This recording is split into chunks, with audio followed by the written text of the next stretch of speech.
Good morning all of you. आज का हमारा टॉपिक रहेगा जल संसाधन।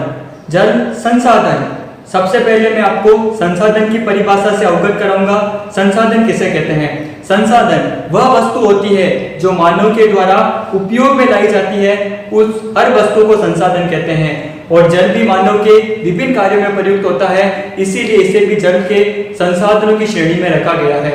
जल संसाधन प्रकृति प्रदत्त एक ऐसा अमूल्य पदार्थ है जो मानव के लिए बड़ा ही महत्वपूर्ण है। जैसा कि हम राजस्थान में रहते हैं और हमें जल की एक एक बूंद का महत्व पता है। और राजस्थान की एक उक्ति भी है कि घी ढूंढे तो मारो कहीं नहीं बिगड़े, लेकिन पानी ढूंढे तो मारो जियो चल जाए। और इस उक्ति से हम पता लगा सकते हैं कि राजस्थान के लिए जल का कितना बड़ा महत्व है।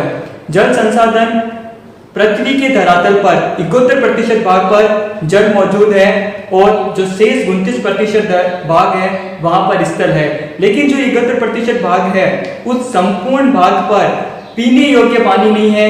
वो जो 71% है उसमें से भी 97% भाग महासागरीय जल जो खारा पानी है वो मौजूद है।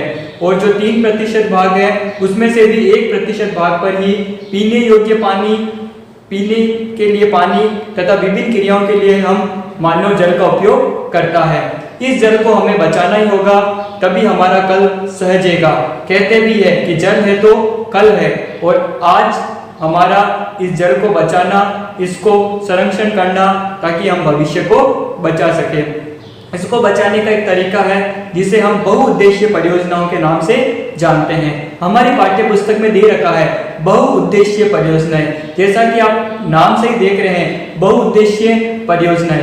बहुउद्देशीय परियोजनाएं जिसका एक उद्देश्य ना होकर बहुत सारे उद्देश्य होते हैं, उसको हम बहुउद्देशीय परियोजनाएं कहते हैं।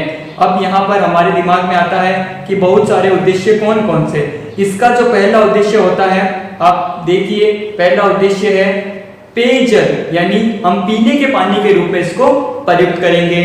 दूसरा जो इसका उद्देश्य है वो दे रखा है सिंचाई। हमने जो पानी इकट्ठा किया है बांधों के अंदर, वो पीने के बाद में जो अतिरिक्त पानी होगा उसे हम सिंचाई के रूप में प्रयुक्त करेंगे। तीसरा जो इसका उद्देश्य है वो है विद्युत उत्पादन।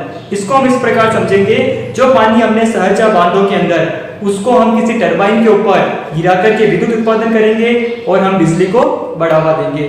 हमारा जो चौथा उद्देश्य है वो उद्देश्य है बाढ़ व सूखे के समय राहत। अगर बारिश ज्यादा हो रही है और हमने उस पानी को सहेज के रख दिया तो हम बाढ़ की विनाशकारी लीला से भी बच सकते हैं। और सूखे में राहत किस प्रकार? अगर कभी 1-2 वर्ष बारिश ना हो तो हम उस इकट्ठे किए हुए पानी को भी प्रयोग में ला सकते हैं। अब इसका अगला उद्देश्य जो बड़ा ही महत्वपूर्ण है, क्योंकि पानी इकट्ठा है तो उसमें विभिन्न प्रकार के जीव जैसे मछलियां भी उत्पन्न होगी, और उन मछलियों को जो आसपास के ग्रामीण लोग हैं वो स्थानीय बाजारों में बेचकर अपने भरण पोषण कर सकते हैं, अपनी उदर पूर्ति कर सकते हैं। तो इसीलिए इसका नाम पड़ा बहुउद्देशीय परियोजनाएं। जिसका एक उद्देश्य न होकर बहुत सारे उद्देश्य होते हैं, उसको बहुउद्देशीय परियोजनाओं के नाम से जाना जाता है।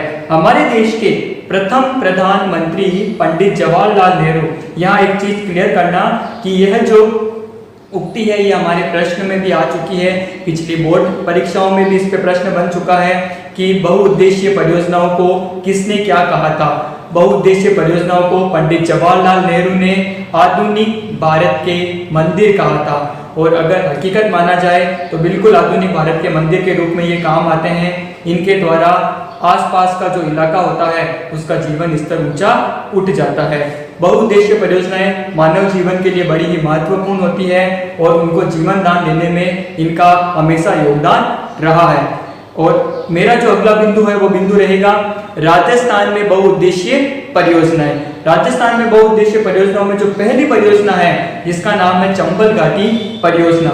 चंबल घाटी परियोजना किस प्रकार बनी, इसका क्या उद्देश्य था, इसको हम यहाँ विस्तार से अध्ययन करेंगे। चंबल घाटी परियोजना यानी कोटा से और चित्तौड़ के बीच आसपास के इलाके में प्रतिवर्ष चंबल नदी बाढ़ के कारण कुख्यात थी, और बाढ़ आती थी तो आसपास के क्षेत्र में बड़ी विनाशकारी लीला हो जाती थी। इसी से बचाने के लिए सरकार ने यहाँ पर एक बहुउद्देशीय परियोजना यानी बांध निर्माण करने की सोची, और यह परियोजना 1953 में बनकर के प्रारंभ हुई। इसको राजस्थान सरकार व मध्य प्रदेश सरकार के संयुक्त प्रयास के द्वारा इसको बनाया गया था। संयुक्त प्रयास करके इसका निर्माण किया गया। इन दोनों राज्यों की यह संयुक्त परियोजना है। वो जो दो राज्य हैं, वापस क्लियर करना, मध्य प्रदेश और राजस्थान, इन दोनों का इसमें योगदान है। यह चंबल नदी पर बनी है।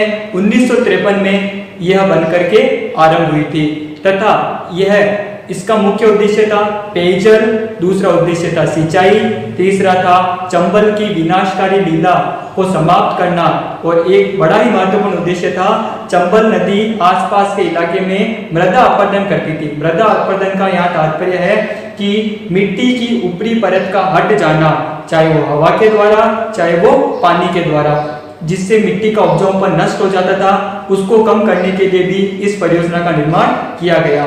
चंबल परियोजना के तहत 4 बांध बनाए गए, जिसमें से एक जो बांध है वो आप यहाँ देख सकते हैं मानचित्र में।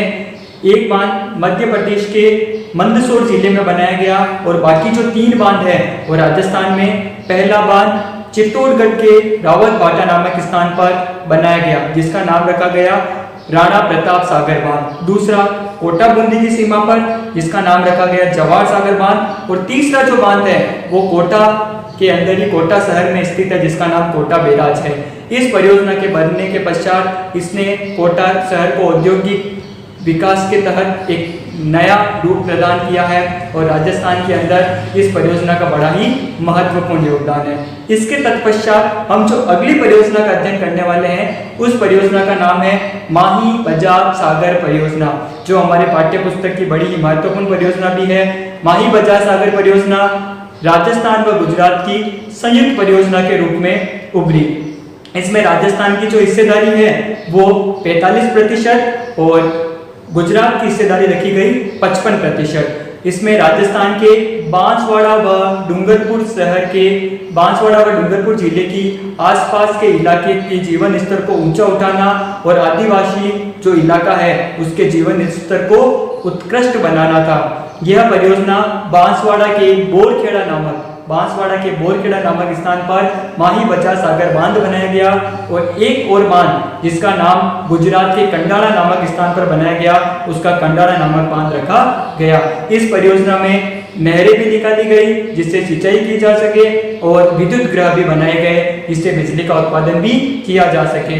यह परियोजनाएं राजस्थान के उत्कृष्ट विकास में महत्वपूर्ण भूमिका अदा करने वाली है और हमारे पाठ्य पुस्तक में भी बड़ी ही महत्वपूर्ण है, जिसपे पिछली कक्षाओं में काफी बार प्रश्न बन चुका है।